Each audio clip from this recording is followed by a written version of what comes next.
بسم اللہ الرحمن الرحیم۔ یا رب صلی وسلم دائما ابدا علی حبیبک خیر الخلق کلہم۔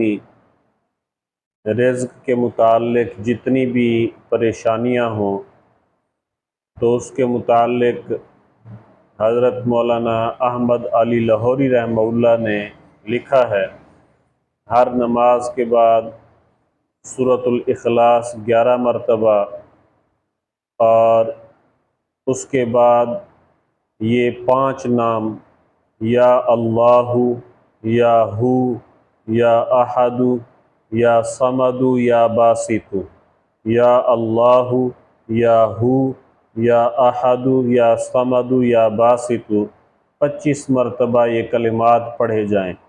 حضرت لاہوری رحمہ اللہ اپنی ذاتی ڈائری میں لکھتے ہیں، ھذا مجرب لوسعۃ الرزق، یہ وظیفہ وسعت رزق کے لیے بہت ہی مجرب ہے۔